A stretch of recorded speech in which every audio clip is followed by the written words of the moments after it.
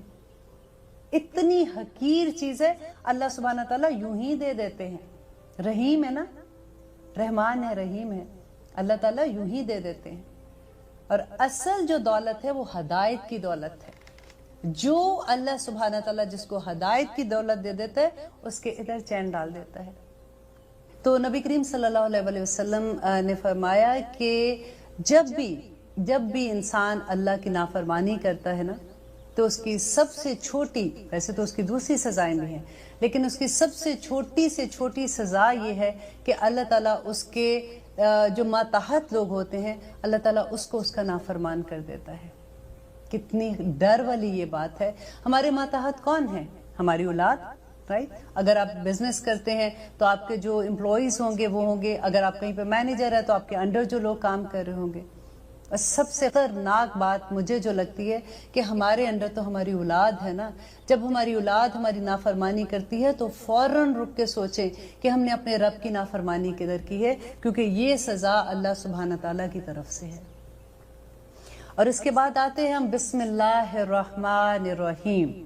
ہم قرآن شروع کر رہے ہیں انشاءاللہ. آج تو مجھے لگتا ہے کہ الحمدللہ تک نہیں پہنچ پائیں گے, لیکن انشاءاللہ نیکسٹ پروگرام سے, کیونکہ اعوذ باللہ کی ڈیٹیل بتانا بھی ضروری تھی. اب بسم اللہ الرحمن الرحیم کی ہم بات کرتے ہیں کہ اتنی ڈیٹیل ہوتی ہے کہ میں آپ کو سب سے پہلے تو بسم اللہ کے بارے میں یہ بتا دوں کہ حضرت علی کہتے ہیں کہ اگر میں الحمد کی صرف تفسیر ہی لکھنے لگوں تو 7 اونٹ جتنا بوجھ اٹھا سکتے ہیں نا, اتنا لکھوں کہ وہ بوجھ بھی ان کے لیے کم ہو جائے. اتنی وہ تفسیر ہے, لینتھی لکھتے ہیں. بسم اللہ کی صرف بی پر ایک روایت میں آتا ہے کہ بسم اللہ کی بی پر وہ بات کر رہے تھے عشاء کی نماز کے بعد, اور فجر کی اذان ہو گئی اور وہ بسم اللہ کی بی کو ہی ایکسپلین کرتے رہے. یہ اتنا بڑا علم ہے. ہم تو صرف ترجمہ پڑھ کے خوش ہو جاتے ہیں نا, اور آپ بلیو کریں کہ جو اردو کا ترجمہ ہے نا وہ بالکل اس سے انصاف نہیں کرتا. وہ تو صرف ایک ہوتا ہے کہ انڈرسٹینڈنگ کے لیے ہوتا ہے کہ عربی زبان کی فصاحت و بلاغت اگر آپ دیکھیں گے جب آپ کو سمجھ آنی شروع ہوگی انشاءاللہ. قرآن اتنا آسان ہے, آپ دیکھیں کہ اس میں 65% ورڈز جو ہیں وہ اردو کے ہیں. پورے قرآن میں آپ دیکھ لیں 65% ورڈز بہت بڑے زیادہ لفظ ہیں, کیونکہ اردو کے بہت سے لفظ ایسے ہیں جو عربی اور اردو کے ایک جیسے ہیں.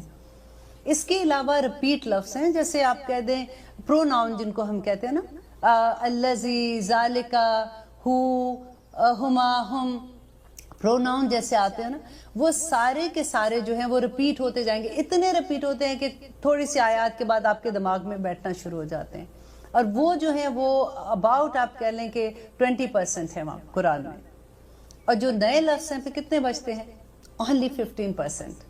تو آپ کو محنت کس پہ کرنی ہے؟ 15% پہ بس, اور آپ کو پورا قرآن آ جائے گا انشاءاللہ.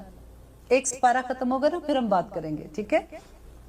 اب ہم بات کر رہے تھے بسم اللہ الرحمن الرحیم.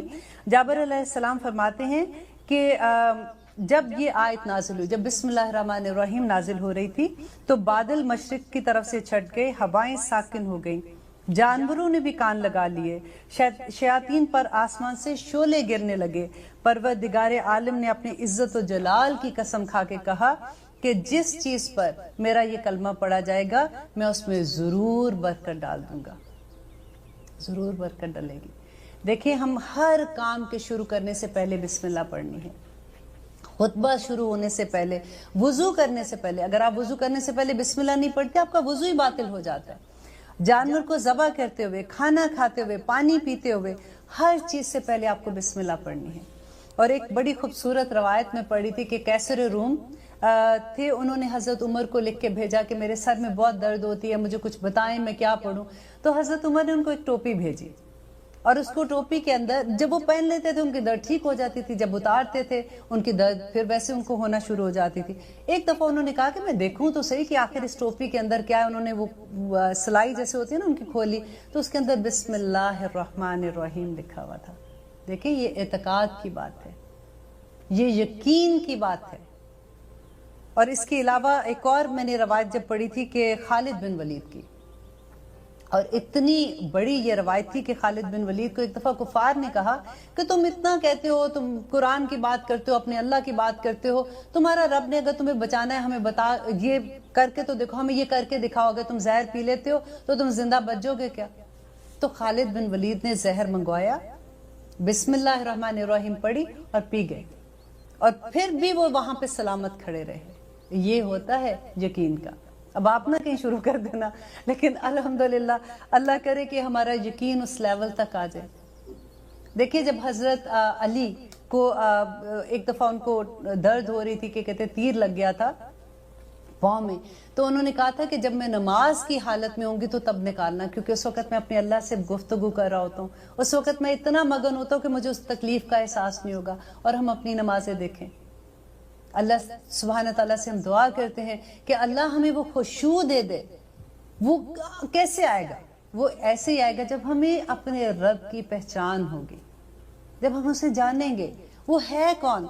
وہ رحمان ہے, رحیم ہے, کریم ہے, ذوالجلال والاکرام ہے. ہمیں کیسے پتہ چلے گا کہ یہ ساری اتنی اس کی صفات جو ہے, جب ہم ان کو جانیں گے کہ وہ رب کون ہے جو ہم پہ اتنے کرم کر رہا ہے, تو تبھی اس کی ہیبت بھی ہوگی, اس سے محبت بھی ہوگی. رائٹ, اللہ تعالیٰ سے صرف محبت ہی ضروری نہیں ہے, کافی نہیں ہے, ضروری نہیں, غلط لفظ بول رہی ہوں, کافی نہیں ہے. اللہ تعالیٰ نے نبی کریم صلی اللہ علیہ وسلم کو جب بھیجا تھا تو کیا کہا تھا کہ ڈراؤ ان لوگوں کو. اور انذار کا جو لفظ ہے نا بڑا خوبصورت ہے. وہ ڈرانا نہیں ہوتا جیسے ہم کسی شیر کو دیکھ کے ڈر کے بھاگ گئے, وہ ڈرانا نہیں ہے. انذار کے اندر جو ڈرانا ہے نا وہ بالکل وہ ہے جو ایک ماں اپنے بچے کو ڈراتی ہے, جس میں محبت بھی ٹھاٹھے مار رہا ہوتا ہے, اور اس کے ساتھ ساتھ بچے کو ڈرا بھی رہی ہوتی ہے. مت کرو, کتنی دفعہ منع کیا ہے, اس سے چوٹ لگ جائے گی, سنتے کیوں نہیں ہو, لیکن اندر تو محبت کا جذبہ ہوتا ہے نا. لیکن اللہ تعالیٰ نے نبی کریم صلی اللہ علیہ وسلم کو بار بار یہ کہا کہ ان کو بتاؤ, ان کو انذار کرو, ان کو اللہ تعالیٰ کی رحمتیں بھی یاد کراؤ. یہ بار بار آپ ہسٹری تو کھول کے دیکھیں اپنی, آدم علیہ السلام سے لے کر اب تک اللہ تعالیٰ نے جو 1,24,000 پیغمبر بھیجے, جو کتابیں بھیجی, پھر ہم بار بار بھٹک جاتے ہیں. ہم کیسے انسان ہیں؟ اللہ تعالیٰ کہتے ہیں کہ دنیا کی زندگی کچھ بھی نہیں ہے, بار بار قرآن میں کہتے ہیں نا. آدم اور حوا کو جہاں سے نکالا گیا تھا نا, جب اللہ تعالیٰ نے آدم علیہ السلام کو بنایا تھا تو ہمارا گھر ادھر بنا دیا ہے. ہم میں سے ہر روح کا گھر جنت میں بنا ہوا ہے. اب یہ ہم پہ ہے کہ ہم نے وہ گھر حاصل کیسے کرنا ہے, کیونکہ قیامت کے دن کوئی کرنسی نہیں ہوگی. قیامت کے دن دیکھیں, ہم جب حاصل کریں گے کوئی چیز تو کس سے حاصل کریں گے؟ اپنے اعمال سے کریں گے نا. وہاں پہ کرنسی ہمارے اعمال ہوں گے. اگر ہمارے اعمال نہیں ہوں گے تو ہم کیسے, کتنے, دیکھیں وہ دو ہی چیزیں, ایک جنت ہے اور ایک دوزخ ہے, درمیان کا کوئی راستہ نہیں کہ اللہ سبحانہ تعالیٰ تھوڑی سی غلطیاں ہو گئی تھی, اب یہ والی تو آپ معاف نہیں کر رہے جو بھی ریزن سے, چلے ہمیں یہاں پہ درمیان میں بٹھا دیں, دوزخ میں نہیں جانا, درمیان میں بٹھا دیں. نہیں ہوگا ایسے. اللہ تعالیٰ نے قرآن میں 30ویں سپارے میں خدا کے لیے پڑھ کے دیکھیں, سورۃ التکویر پڑھ کے دیکھیں, اللہ سبحانہ تعالیٰ کیسے کیسے کہتے ہیں. سورۃ آبسہ میں اللہ سبحانہ تعالیٰ کہہ رہے ہیں یوم یفر المرء من اخی و امہ و ابی و صاحبتہ و ابی. تو اللہ تعالیٰ کہتے ہیں کہ اس دن یفر, بھاگے گا آدمی اپنے بیٹے سے, اپنی بیوی سے, اپنی ماں سے, اپنے بیٹے, اپنے بھائیوں سے, اپنی بہنوں سے, ہر رشتے کو اللہ تعالیٰ نے کہا ہے کہ وہ بھاگے گا. کیوں بھاگے گا؟ اگلی آیت میں اللہ تعالیٰ نے کہا ہے کہ لِكُلِّ امْرِئٍ يَوْمَئِذٍ شَأْنٌ يُغْنِي, کہ اس دن بے پرواہ ہو جائے گا ہر رشتے سے. ہمیں یقین نہیں آتا نا، کیونکہ ابھی تو ہمارے اندر رحم کا جذبہ ہے. ہم کہتے ہیں ایسے کیسے ہو سکتا ہے کہ ہم اپنے بچے کو ایسے آگ میں پھینک دیں گے؟ ایسے کیسے ہوگا کہ اللہ تعالیٰ کہے گا قیامت کے دن ہم اپنے دودھ پیتے ہوئے بچوں کو زمین پہ پھینک کے آگے بھاگیں گے؟ ہمارا بچہ ہمارے پاس آ گیا، ہم کہیں گے پیچھے ہو جا پیچھے ہو جا. ہم نہیں جانتے، اس لیے کہ قیامت کے دن اللہ سبحانہ تعالیٰ رحم کے جذبے ہمارے اندر سے اٹھا لے گا. ہمارا جو یہ رشتہ ہوتا ہے نا ایک دوسرے کے ساتھ، بچوں کے ساتھ، خاوند کے، بہن بھائیوں، لوگوں کے، انسانوں کے ساتھ، یہ رحم کا جذبہ ہے. جب رحم کا جذبہ ہی اٹھ جائے گا تو کیسے پہچانیں گے کسی ایک کو؟ ہمیں تو اپنی نبیوں کو، نبی کہیں گے نفسی نفسی اس دن. ہم تو اپنے عمل دیکھ رہے ہوں گے نا، کوئی بچانے کے لیے نہیں آئے گا. اب پڑھ کے دیکھیں قیامت کے جو نقشے 30ویں سپارے میں اللہ تعالیٰ نے بتا دیے ہیں، رونگٹے کھڑے ہو جاتے ہیں. ہم آسانی سے کہہ دیتے ہیں اللہ رحمان رحیم ہے، کچھ نہیں ہونا. اس دن اللہ نے کہنا چلو کوئی بات نہیں بخشے جب. اب کیا سارا وقت یہی کرتے رہے؟ رائٹ، اب سارا دن کیا یہی کرتے رہے؟ اب ہم نے اور کام بھی کرنے ہیں. بھئی اور کام کرو، وہ بھی عبادت ہے، لیکن اپنی نیتیں تو دیکھ لو نا کہ کس لیے کر رہے ہو. اللہ سبحانہ تعالیٰ کہتے ہیں کہ چگلی نہ لگاؤ، وہ کسی کو تنگ نہ کرو، کسی کے بارے میں جھوٹ نہ بولو. ہم کیا کرتے ہیں کہ ہم جو بھی کام کرتے ہیں نا، ہمیں اتنی عادت پڑ گئی، ہمیں